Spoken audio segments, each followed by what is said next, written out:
It is 6:21, Sunday, September 8th, and I am going a mile and a half up Mount Moosilauke. Pretty sure that's how you say it. It might be Moosilauke. I've heard it said both ways, so I don't really know. But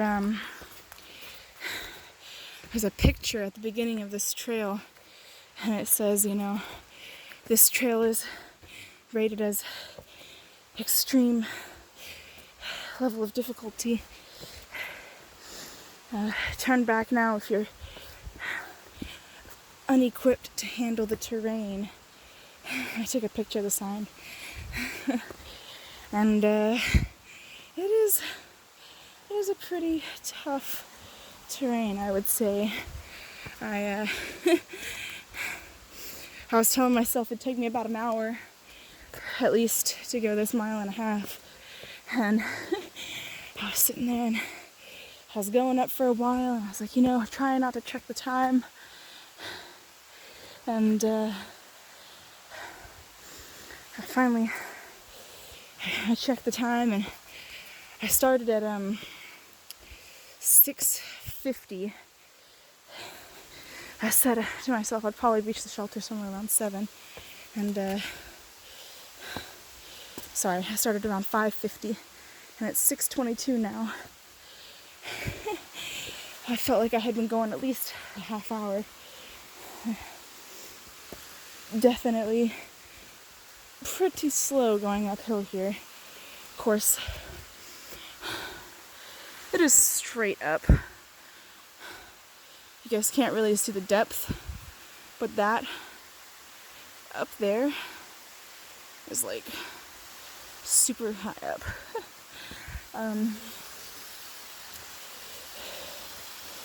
But it's been a pretty good day. I stayed at Chet's place. Chet's a real cool dude. He lets hikers stay in his basement for free, and you can either choose to donate to him or do a work for stay and clean up and stuff, and it was a pretty cool place. Stayed there I donated, but stayed there last night for relatively cheap, and got out pretty late today, but had some really, really awesome trail magic yesterday. Rolled up into town, hangry, very, very hungry, and I got a hitch into town. Basically, as soon as we got a hitch into town, I resupplied, and then from the resupply, I was about to leave the Price Chopper Mart, and a minivan rolled up as it started to rain, and she offered me and Baby Rock a ride to Chet's place around the corner so we wouldn't have to walk there in the rain. So big shout out and thank you to Mighty Heidi, who thru hiked with her family this year, and big shout out to Chet for his awesome hostel. And also, the awesome part of the trail magic was right after Mighty Heidi dropped us off, this guy named Pterodactyl, who thru hiked 2 years ago, I think, came through, and he has a condo up the street from Chet's place. Him and Chet are friends. And he picked up 3 hikers, me, Baby Rock, and a guy named Godspeed, who's a northbounder. Pretty cool dude too. And he took us to his resort where there's an indoor heated pool, there's an awesome hot tub, and he hooked us up with some free sodas and some free beer. Got to sit in the resort pool and hot tub for about 2 hours, I'd say. And then he let us raid his hiker box because it's the end of the season. And so he was trying to get rid of stuff, and I got myself a new North Face beanie and found a little sewing kit to patch up some holes in some gear. But you know, the boat ride that I had, oh god, it just keeps going. The boat ride that I had in Stratton had been my best trail magic up until now, but nothing beats a hot tub. Hot tub wins hands down. So huge shout out to Pterodactyl too for the awesome trail magic and hospitality. I'm pretty sure Pterodactyl has a blog on hikerjournals.net. I'm pretty sure that's what it's called. And yeah,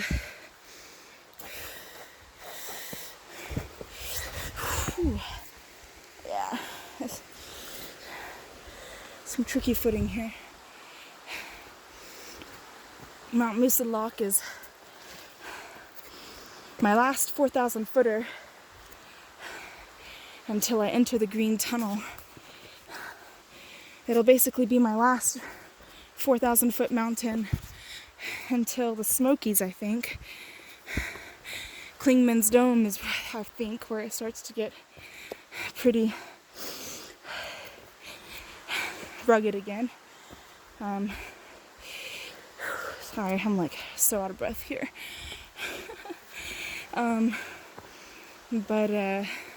So I'm really excited to enter the green tunnel. A lot of the northbounders were like, oh no, the green tunnel's so hard because you don't have any views. I'm honestly ready for it because I won't have any climbs. But I'll be hitting the tunnel actually coming through fall. So it might not be a green tunnel for me. It might actually be like an orange and yellow and fall colored tunnel for me, which honestly I'm looking forward to. So really excited to have literally the hardest part of the trail behind me now. After Mount Moosilauke in the morning, I should start being able to crank out huge mile days. My friends, Forecaster and Crooked, when they got off Moosilauke, the next day they did a 28-mile day, which is the biggest day that they've done so far. And they're so far ahead right now. They've been booking miles and I've been taking it slow. It's so funny because, you know, I'm pretty sure you guys remember when I started, I was like, yeah, I'm gonna do it in 100 days, but I got out here on the trail and I was like, I don't want to do it in 100 days. It's just too pretty to fly by that quickly. I mean, don't get me wrong, this terrain is super difficult too. I mean, I'm literally going through a boulder field right now. But like, the terrain aside, I just don't know why I wanted to do it fast in the first place, because there's no need to do it fast going southbound. The only thing you're trying to avoid is the snow, and honestly, I don't mind. So I think I've totally decided to just slow down and enjoy myself. Yes, I will be probably taking 150 days now instead of my initial 100. Whew. But I'm okay with that, you know, honestly. I resupplied like 5 days of food. My pack weight is much heavier than I'm used to. And I'm in a really good mood right now. Because I know this is my last mountain for a bit. At least my last mountain that's this big. But at the same time, my back is killing me. It's literally just like, ow. So, have to excuse the shaky camera. I'm trying to get up over all this junk here. But I'm very excited to be exiting the whites. It's been real, it's been awesome, it's been beautiful, but my body is ready for flat terrain. I've been seeing so many northbounders go through, and they are absolutely jacked. Like, their leg muscles are huge, and they just look so fit. I'm so excited. I'm really ready. I changed up my diet again. I'll probably make a video when I get to the shelter going over my new resupply. But I've been trying to eat more proteins, more fibers, and altogether generally healthier. At Chet's place last night, there was a big group of awesome northbounders there. Shout out to all of them. Shout out to Jeff, Cricket, Salad, Godspeed, and Beast, who's a southbounder, and all of our other friends. Awesome night. But Cricket was telling us, oh look, it's the conservation sign. That means that I am 0.5 roughly away from the shelter. It's such a welcome sight to see. So it means I'm making progress. Already been a mile up the mountain. But anyway, Cricket was telling me he got his name because when he first started the trail he was eating cricket powder, which is apparently one of the most sustainable proteins that you can get. Now it's a little expensive, but it's supposed to be really good for you. So I'm thinking I'm gonna start trying to eat cricket powder in my mashed potatoes to really pump up the protein here. And I know what you're thinking, ugh, that sounds disgusting, but apparently the cricket powder doesn't really have an actual taste to it. He said he described it as an earthy taste, and if you mix it in with peanut butter or with potatoes, you can't actually taste it. So I'm thinking about adding cricket powder to my diet to help these flourishing leg muscles out. Can't really see anything right now, whatever. They look better in person.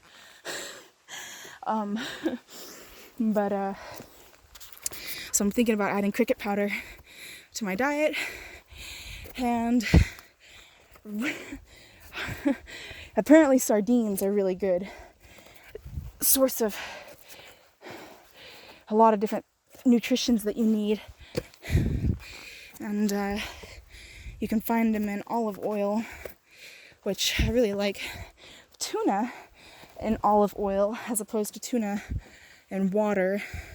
So maybe it's the same with sardines. Maybe the sardines that I tasted in water were bad, but the sardines in olive oil might be better. So sardines and cricket powder, I'm thinking about adding. I've been eating literally 20 grams of protein bars. I've been eating 1 or 2 of those a day, along with quinoa, and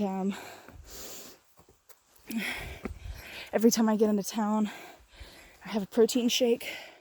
Those the Naked brand protein shakes.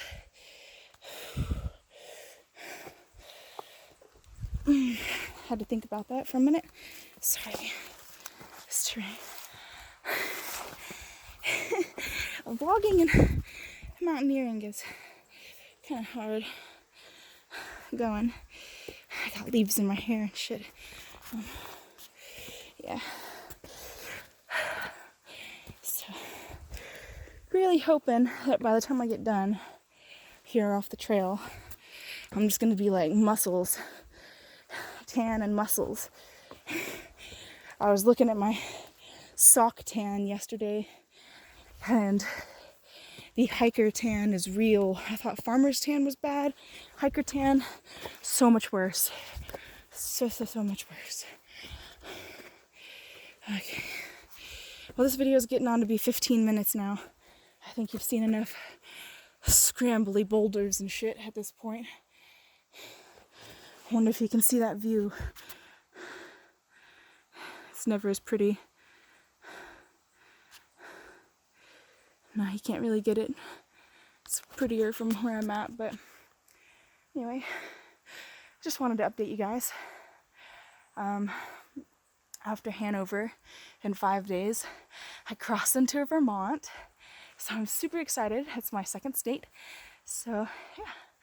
But I think I'm gonna make another video tonight, so see you guys soon. Bye.